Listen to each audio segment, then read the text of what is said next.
I think Michelin is also, it's a global award and that everybody understands. And I think that chefs in Australia and New Zealand and restaurateurs deserve it. They deserve the rest of the world to know how good they are. Hey there, everybody. It is Dani Valent with you, and I am thrilled to be at the top of a recording of another episode of Dirty Linen. Once again, super grateful to you for spending the time with me.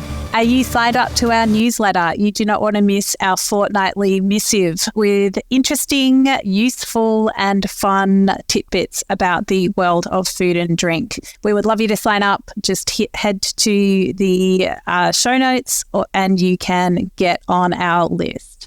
Today's guest splits his time between New Zealand and France. He is Nick Honeyman. He's got two restaurants, Paris Butter and Le Petit Léon. But we find him today a little bit closer to Australia. Nick, where are you? And welcome to Dirty Linen. Thank you so much for having me. Currently, I am in Bali and I'm here for the Humour Food Festival, which is pretty exciting. That's really exciting. Are you a frequent visitor to Bali? No, not at all. But when someone invites you to go to a food festival in Melbourne, you're kind of, yeah, awesome, let's do it. So what are your first impressions? I've been to Bali. I came here 7 years ago, but I love it. The chefs here are really cool. There's a huge collective of New Zealand and Aussie chefs over here doing really cool things. So I'm really excited to see what they're up to. And Bali's a kind of, I feel like it's an adventurous place where they're often trendsetters. Yeah, it's really interesting. And what events are you doing there? So we've got a collaborative dinner on Sunday in Canggu with Jethro Vincent, who is a ex-Kiwi who had a restaurant here called You Look Hot, which was kind of one of the benchmark hot restaurants 10 years ago. And then Nando and a guy from Potato Head. And then in Ubud, Zenon and I are doing a collaborative dinner at a restaurant called Aperitif. And then a couple of appearances at the food show, which should be really fun. Yeah, great. Well, I can almost feel the warmth through your voice of that steamy Indonesian weather. So, yeah, I hope it's a great trip. I was fortunate to host Zenon Willens, your partner at Paris Butter, at an event he did at the Melbourne Food and Wine Festival at Ide's restaurant here. And so got a little bit of a sense of the food that you do at Paris Butter. Tell me about the two restaurants, you know, how they work together and what aspects of yourself you're able to share in those different locations. So Paris Butter, I started 7 years ago. And I started it as a classic French bistro because I was a little bit burnt out. And then I thought I was going to open a restaurant that would make me some money. It was the worst decision I ever made. Just purely because if you open a restaurant that you're not hugely passionate about, it will never work. And then I met my now wife. She started coming in for dinner 2 years after I'd opened it. And every time she came in for dinner, I'd cook her fine dining food. She said to me, "Why have you got a restaurant that you don't cook the food that you love?" And I couldn't answer her. So we flipped it overnight and we went back to fine dining. And after that, I got like Zenon on board and we just started doing passionate food that we love with local ingredients, tasting menu style, which was always my background. And lo and behold, it is what it is today. And at the same time, we had an opportunity to go to France, where we bought this little restaurant that was open just for July and August. So it was an excuse to leave New Zealand in winter and go there for the summer. And just by accident, it's just kind of out of control. And we spend a fair amount of time over there at the moment. I mean, it just sounds very fortuitous that you just happened to buy a restaurant in France. But I suppose I'd love to go back to this idea of Paris Butter and, you know, that you opened a place to make money, you then switched it up to fine dining. I mean, there's no level of hospitality in which it's easy to make money, but how has that been as a business decision? Look, I think that hospitality just in general is hard.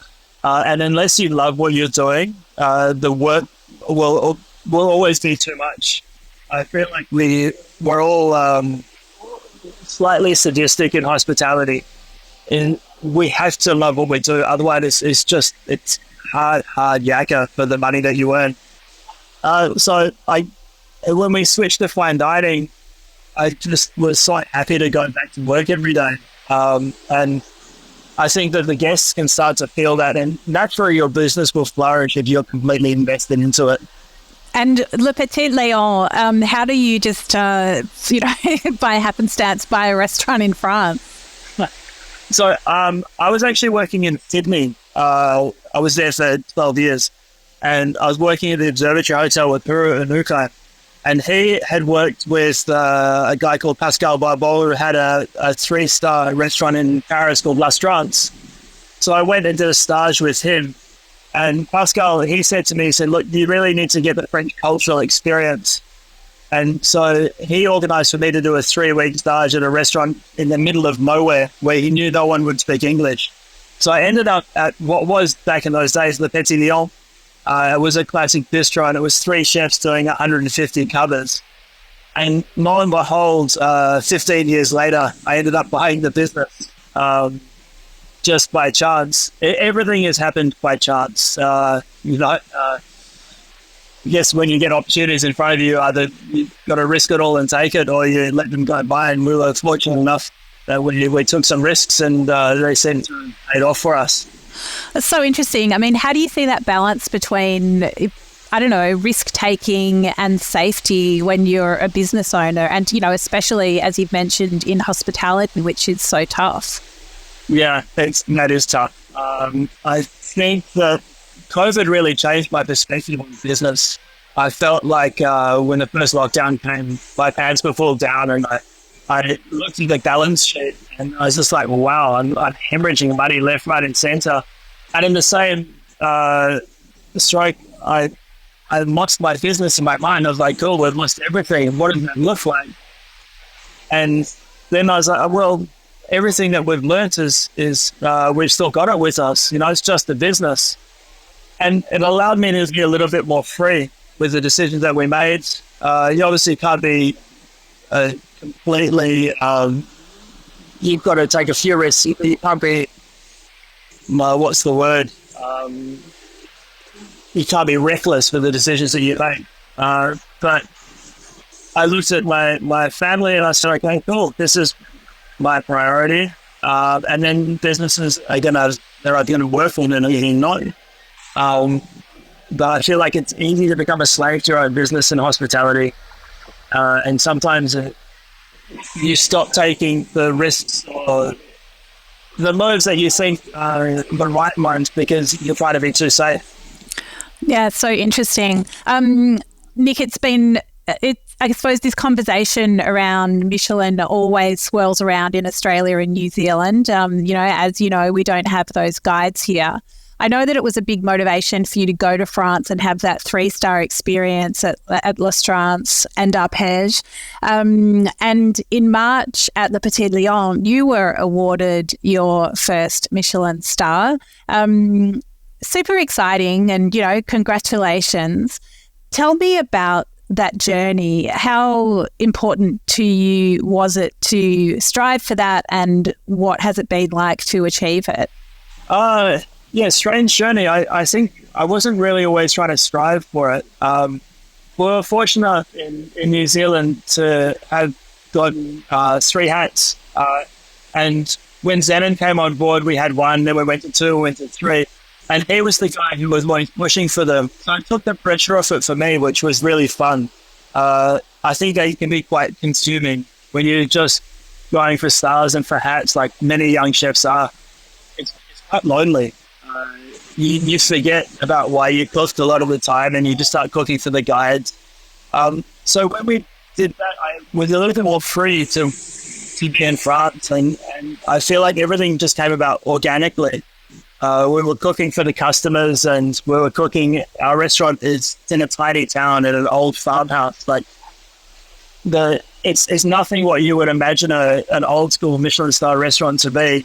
But we were just focused on what we were doing on the table and our story, and we were super blown away that Michelin recognized that. I really underestimated the power of the Michelin star in France, and I guess being a part of it in New Zealand and Australia, as a chef, you're very aware of what hats are. But as the general public, it's our food culture is so young in Australia and New Zealand that not everyone understands it. Not everyone knows what a hat is. Not everyone knows the quality of what's in a really amazing restaurant. Whereas now since feedback and the aftermath of the Michelin Guide, we had people who would never come to eat at our restaurant just stop and come and congratulate us. And I would say 95% of people in France know what a star is and understand what it is and the importance of it. And I actually didn't put as much value to it as what the French culture and people, it's huge. It's huge to them. It's the be-all and end-all. Did you feel like that the review, did you see yourselves in the review? I'll just read a couple of bits out of it. So it calls you a globetrotter. You've gradually turned the bistro into a gourmet establishment, exquisitely presented. His signature cuisine is a masterfully intelligent festival of emulsions and contrasting flavours. Does that feel like the restaurant that you're running? Yeah, it does. It was really nice to read it. And it's nice when you have a guide come in and they just get what you're doing. What's your view on whether or not Michelin should come down under? Look, I completely understand both sides of the argument. Like the infrastructure that we have in the Southern Hemisphere, it's amazing. And I grew up with hats and I know the value of them. But I think Michelin is also, it's a global award and that everybody understands. And I think that chefs in Australia and New Zealand and restaurateurs deserve it. They deserve for the rest of the world to know how good they are. And I can bear testament to the fact that we do a lot of collaboration dinners and before we had a star, people didn't know what hats were and you had to explain to them what your third hat meant, and it was sometimes hard. You felt a little bit undervalued. So I think that if the star came to Australia and came to New Zealand, it would put us on a global scale. And I guess it would be like an athlete who was world class, who could win a gold medal at the Olympics, being stopped at the Commonwealth Games. Why not? We're such a... I feel like we're a nation that's really likes to put everyone on a pedestal, and we're so good at backing ourselves. Why not back ourselves against the world's best? Yeah, it's an interesting perspective. I mean, what about the pressure that it puts on? I mean, you mentioned yourself that you didn't have to... I suppose it wasn't your focus at Paris Butter, and Zenon took on that particular ambition. I mean, do you think it puts chefs and restaurants under pressure that they don't need? I think that's up to the individual chef. There's definitely pressure. For me, it's the opposite. It was just that one bucket list item for me. Now I feel completely pressure-free after getting it. It's not something that I'm scared to lose because I feel like we're always evolving. And if you do, it's not the be-all and end-all. But I think that even if you didn't have stars and hats, there would be other things that chefs would put themselves under pressure. And I think that, look at Instagram. Instagram, I think, would put chefs under more pressure than any awards at the moment. You're comparing yourself to the top 1% of the world. 15, 20 years ago, you would pick up a cookbook and you'd be like, wow, what they're doing is amazing. Now you pick up your phone and you can see what the top 500 restaurants in the world are doing. You're like, well, I need to keep pushing. It's a cutthroat world at the moment, I think. I think that everyone has got a lot of pressure on themselves. What is it that drives you then, Nick? Like whether it's in New Zealand or in France, where do you find your sweet spot? Funnily enough, I really enjoy drawing people through the kitchen and watching someone like Zenon, who he just won Chef of the Year in New Zealand, was it was an ego thing that I had to overcome to be able to share my kitchen with somebody, which eventually allowed me to go to France and push a little bit more. But I didn't realize that brought me a lot of joy. And change brings me joy. I like development. I like change. I don't want to get stuck with signature dishes. I like the food to evolve. That's what I really enjoy. I feel like it's learning every day, and learning, perfecting is probably not the right word, but just getting better at your craft.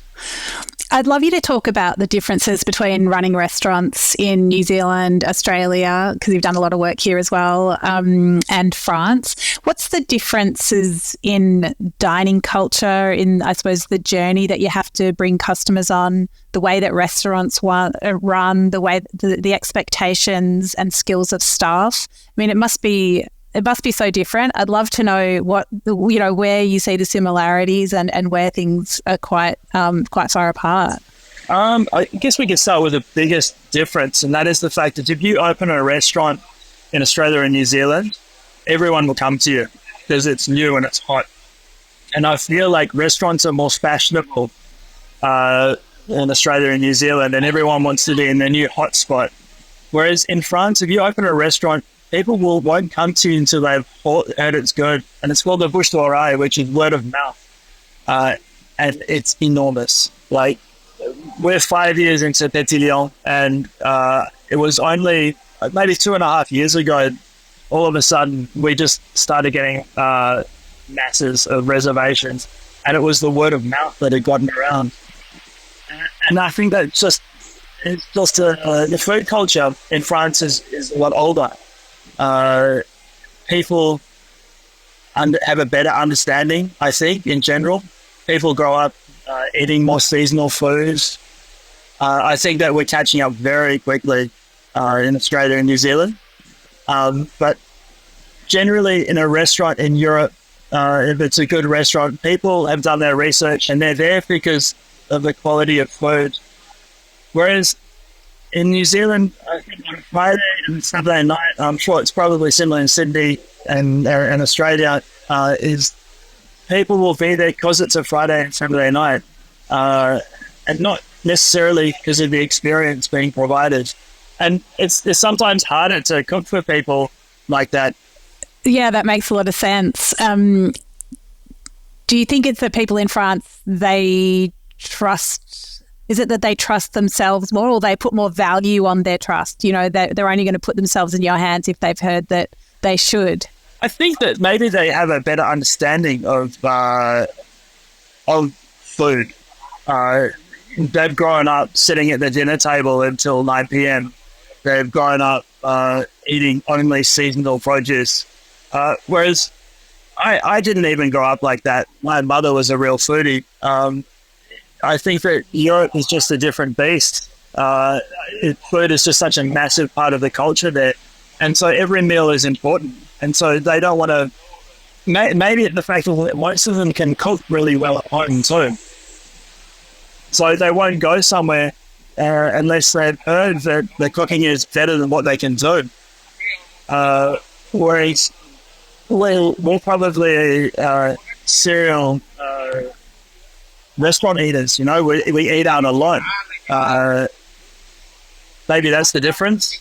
I think also another difference is that we have a lot more diverse restaurant landscapes with a lot more cuisines and sub-regional cuisines, and, you know, we can eat differently every night of the week, where I'd say in a lot of, especially the small towns in France, that's not the case. Yeah, it's absolutely right, Garrett, 100%. We're so lucky with the diversity we have, and I often miss restaurants in Australia because of it. What about the skills of the staff, the dedication of the staff, you know, how people look at hospitality as a career in France? Yeah, it's a huge difference. I think that people respect hospitality as a career path. You know, sommelier is a highly regarded job in Europe. Chefs, I mean, I'm not sure the connection to it, but the amount of girls that are in the kitchen in Europe is huge. It's amazing. I'd say that we have a 50-50 split most years with the kitchen. We don't get that in New Zealand. And I would say that it's because it's a more restricted career path in Europe, whereas I think it's often still viewed as a trade for us. It's almost one of those dropout trades. You finish school, what are we going to do? It's easy to become a chef. Whereas it's just our culture's a little bit young. And I think that even the service industry is better understood in Europe. Like, service is hard. Like, a waiter walks to a table and they've got seconds to decide how the table needs to be spoken to. The psychology in it's enormous. The pressure on it's crazy. And I don't think that we always fully appreciate that. And what about the pay structure and the restaurant as a business? How different is that? It's very different. Both have their own challenges. Europe is quite difficult in the fact that we have enormous social charges to pay. A quick way to explain it is that if I was to pay somebody €2,000 a month, I would pay a very similar amount in social charges. So my staff members costing me €4,000 a month. Whereas for us in Australia and New Zealand, you would pay your chef €4,000 for the month, and they would pay their own tax. So there's a feeling within the restaurants in France that the owner makes a lot of money because the chef would be receiving €2,000 instead of the 4,000 in Australia and New Zealand, which is difficult. It's difficult to explain. It puts a lot of pressure between the owner and the restaurant employees. Are the owners making a lot of money in France? Like, is it easier to run a profitable business in Europe than it is in Australia or New Zealand? It's the same. Very similar. I think the biggest difference for us is that there's 80 million people in France. So the pool is bigger. I think that in Australia, the talent compared to the amount of population, the restaurants per capita, they're huge. New Zealand's too. Like Auckland, we have 3,500 restaurants and 1.5 million people. We have two very similar products. Le Petit, we're booked down now until the end of October. Paris Butter, we could give you a table pretty much any week you wanted to. Two very different models. It's interesting. Well, Nick, is it hard to think about the food from springtime in France as you find your way around steamy Bali? Yeah, it's pretty crazy. But the seasons actually at the moment in France are shocking. It's a little bit scary at the moment. We've almost got figs coming through at the same time. There's asparagus, summer truffles, girolles. Like, they're all meant to be seasons apart, but their seasons have just gone into absolute chaos. And I'm not sure what you're experiencing in Australia at the moment, but it's scary. Well, I think we did have summer extended very far into autumn. So there were some interesting overlaps, but that's crazy. I mean, especially, thinking back to what you said about people growing up so anchored in seasonal eating, to have that disrupted is pretty fundamental. Yeah, absolutely. And I think that people are really starting to catch on now in Europe who grew up seasonally. They're like, oh, we have a serious problem on our hands. What are we going to do about it? It's funny that food is starting to make people think about climate change. And I think food is such a powerful language on its own. Yeah, it's really interesting. We had a great conversation with Anjali Ganapati recently on this podcast. She's as part of southern India called Coorg, where there's Coorg cuisine, and she spoke exactly to that when it's the 1st of August and you're supposed to be able to find this particular herb to rub on the chest so that you don't catch a chill, and then that's just not around. It really comes home for people. Wow. Yeah. What's on the menu back in the south of France for you right now? So we're fortunate that where we are, it's like the heart of ingredients. We're in the heart of the Dordogne region, which is famous for black truffles and Perigord truffles and birds. So at the moment, we've got incredible pigeons on the menu. We can source most things within 50 kilometres. And we have a no plane policy, so we don't have any ingredients that have ever been on a plane, which is easier to do there. The resources are a little bit easier to do that. So we're kind of driven from what's around us, which is really cool. We use a lot of nuts and nut milks because the region is so famous for nuts. And we try and make the cuisine a little bit lighter. Sounds so good. Well, Nick, I'll let you get on with your day in Bali, but have an amazing time there at the festival. And yeah, thanks for traveling with us to New Zealand, Australia, France and Indonesia today. Really appreciate your time and perspective. Thank you so much. This is Dirty Linen, and I'm Dani Valent. We air the issues that the hospitality industry finds hard to talk about, hearing from different people with unique perspectives. We want to hear from you as well. If you have something that needs to be said about a topic, get in touch so we can include your perspective. Contact us at dirtylinen@deepintheweeds.com.au or hit us up on Insta at Dirty Linen Podcast. We can't wait to hear from you. This